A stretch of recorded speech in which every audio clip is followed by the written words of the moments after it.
بسم الله الرحمن الرحيم. الحمد لله رب العالمين والعاقبة للمتقين، الصلاة والسلام على سيد المرسلين وعلى آله وأصحابه أجمعين. أما بعد، فأعوذ بالله من الشيطان الرجيم، وإنك لعلى خلق عظيم. أما بعد، السلام عليكم ورحمة الله وبركاته. جوانان عزیز، اولا از الله منان دعا میکنم که خداوند گناه های ما و شما را عفو بگرداند و الله منان ما و شما را از رفتار بد و زبان های ما و شما را الله پاک از سخنان قبیح باز بدارد. جوانان عزیز، امروز در جامعه میگردیم، میبینیم چقدر امروز جوانا و زن و مرد جوانای امت امروز اخلاق حمیدیه را از دست دادن. امروز چقدر با سخنان قبیح، با رفتارهای بی‌زیب معاملهشان میکنن و معامله ها دارن. امروز شهوات دنیا و آرزو حواسای دنیا این شخصیت ها را و این جوانای امت از دین و از ایمان و از چارچوبه اسلام، وقتی که میگویی که تو امت محمد هستی، وقتی ادعا میکنی که من امت محمد هستم، پس جوان عزیز، پس به اخلاقت نظر بکن، به رفتارت نظر بکن. وقتی خودت را امت محمد مصطفی صلی الله علیه وسلم میگیریم، پس را اخلاق حمیدیه نیست، رفتار حمیدیه نیست، رفتار و گفتارت باید گفتار محمد مصطفی صلی الله علیه وسلم باشد که پیغمبر صلی الله علیه و سلم میفرماید برای ما و شما در حدیث صحیح میگوید که وعن ابي درداء رضي الله عنه ان النبي صلى الله عليه وسلم قال ما من شيء اثقل في ميزان العبد المؤمن يوم القيامة من حسن الخلق. در روز قیامت وزن‌ترین در ترازو عمل این عمل هست که اخلاق زیبا. وقتی که ای جوان مرد نظر میکنیم که به اخلاق محمد مصطفی، اخلاق محمد چه اخلاق بود، امروز وقت دعوا میکنی که من امت محمد هستم، پس نظر بکنیم که آیا اخلاق حمیدی است. در دوام حدیث پیامبر چی گفت؟ و ان الله یبغض الفاحش البذیء. الله بد میبیند همون شخصیتی که، همون جوانی که و همون زن مردی که در حالت گفتگو کلام کردن با فواحش کلام سر میکنن. هو الذي يتكلم بالفحش. وقتی که در سخن گفتن با فواحش صحبت کردی، الله برایت غضب، الله بد میدید است. او زبانی که با فواحش دائم در ذکر است. وقتی جوان خودش مسلمان میگیرد، باید زبان او چی باشد؟ از سخن فواحش دور باشد. حضرت عبدالله بن عمرو بن العاص میگوید که لم یکن رسول صلی الله علیه و سلم فاحشا ولا متفحشا. حضرت عمرو بن العاص میگوید که پیغمبر صلی الله علیه و سلم از زبان مبارکش هیچگاه سخن فحش نمیبرامد. امروز ای جوان مرد، چقدر از زبان تو سخن فحش میبراید، با ادعا میکنی که من امت محمد هستم. و کان یقول ان من خیارکم احسنکم اخلاقا. بهترین شما همون هست که اخلاق زیبا داره. وقتی جوان مرد، وقتی خودت را که امت محمد میگیری، پس نظر به اخلاق محمد مصطفی صلی الله علیه و سلم بکنیم. زیرا که الله سبحانه و تعالی چی میگوید در قرآن؟ بسیار با یک عظمت میگوید. چی میگوید؟ و انک لعلی خلق عظیم. ای محمد، تو بسیار اخلاق زیبا داری. ما برای شما یک قصه میکنم از حیات حضرت انس رضی الله عنه، که در حضرت انس در خانه پیامبر اکرم صلی الله علیه و سلم 10 سال خادم بود. که حضرت میگوید که حدیث متفق علیه است که میگوید که ولقد خدمت رسول الله صلی الله علیه و سلم 10 سنین.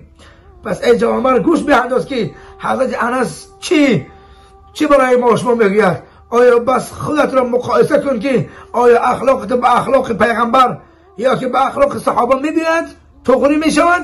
آیا با زبان گفتن من امت محمد هستم و با زبان فقط بگم من امت محمد هستم، زبان قبیح، رفتار ناجا، اخلاق حمیده با میگه امت محمد هستم؟ به این حضرت انس میگه که 10 سال در خانه پیغمبر صلی الله علیه و سلم خادم بدم، خدمت کردم، فما قال لشیء قط اف، در 10 سال یک بار نگفت اوف، یک بار اوف نگفت. ولا قال لشیء فعلته لما فعلته، وقتی میگفت یکان کار از پیش خودم میکردم، یک کار میکردم، یک بار نمیگفت که ای انس بچه جان چرا این کار کردی از پیش خودت، از ما پرسان نشیدی، چرا این کار پیش خودت کردی؟ ولا قال لشیء لم افعله الا فعلت كذا، میگفت مرا پیغمبر دارم یکان کار امر میکرد، اگر همون کار نمیکردم چرا جنگم نمیکرد، نمیگفت که چرا همین کار یک کار امر کردم همین کار کردی. امروز بین که پیغمبر صلی چقدر اخلاق زیبا داشت. حضرت انس میگه که مرا پیغمبر خدا صلی الله علیه و سلم یک جا روانم کرد، وقتی گفت در راه برآمدم دیدم که در کوچه کودکا بازی دارن، من جوان بودم، میگم در آمدم من قدی کودکا بازی داشتم، ناگهان نگاه میکنم سایه، یک سایه در بالا منتظر است، نگاه میکنم که سایه جله که پیغمبر صلی الله علیه و سلم ریداش بود، نگاه میکنم که پیغمبر صلی در بالا، از بالا من تبسم کرده نظر دارم. پیغمبر خدا گفت که هل ذهبت الی ما ارسلت، ای بچه جان یا اونیس، ای بچه جان آیا رفتی به اون جایی که من روان کردم؟ در جواب چه گفت؟ انی ذاهب یا رسول الله، من اکنون روانه هستم پیغمبر صلی الله علیه و سلم. اخلاق بین، حتی پیغمبر سلام اونیس گفت ای بچه جان هل ذهبت الی ما ارسلت، آیا رفتی به اون جایی که من روان کردم؟ در جواب چه گفت؟ انی ذاهب یا رسول الله، اکنون من روانه هستم رسول اکرم صلی الله علیه و سلم. با وجود همین هم پیغمبر غضب نکرد، سخن قبیح نگفت، با آرام صحبت کرد، با حلم صحبت کرد، با نرمی صحبت کرد. اینا میگن اخلاق حمیدیه، اینا میگن رفتار حمیدیه. هی جوانان عزیز، امروز ما چقدر معامله خود به حساب کرده هستیم، حتی با همسرای خود، حتی با فرزندای خود، حتی با رفیقای خود، اینقدر ما رفتار به حساب داریم، کردار به حساب داریم.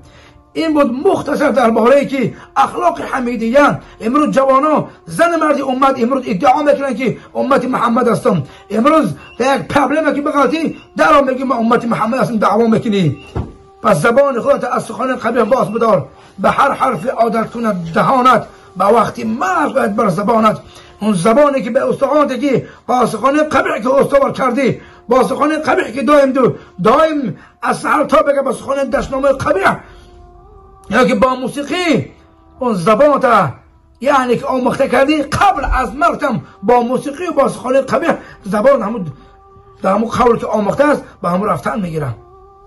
جوانان عزیز، این زبانای خود ما باید ما از سخن قبیح باز بداریم. و صحابه از پیغمبر پرسید که رسول الله گفت چیکار کنیم که داخل جنت میشم؟ پیغمبر اکرم صلی الله علیه و سلم گفت که کف علیک هذا، گفت زبانت قطع زیر نافت نگاه بدار، الله داخل جنتت میکنه. جوانان عزیز، این بود مختصر درباره اخلاق حمیدیه. ما باید اخلاق خدا اخلاق حمیدیه بکنیم که پیغمبر خدا صلی الله علیه و سلم میفرماید بعثت لاتمم مکارم الاخلاق، الله مرا فرستاد در این دنیا برای اخلاق زیبا، اخلاق مردم زیبا کردن، اخلاق حمیدیه کردن. و جوانایی که امروز ادعا میکنن که ما امت محمد هستم، اخلاق به زیب داریم، رفتار به زیب داریم، زبان گفتار خوب نداریم، پس چقدر دعوا میکنیم که ما امت محمد هستم؟ که حضرت عمرو بن عاص میگوید که از زبان پیغمبر صلی الله علیه و سلم یگان محل نشنیدم سخن قبیح نشنیدم. پس تو با کدام زبان با سخن قبیح با میگم امت محمد هستم؟ از الله منان دعا میکنم خداوند زبان های ما و شما را از سخن قبیح، از رفتارهای بد الله پاک ما و شما نگهبان باشد.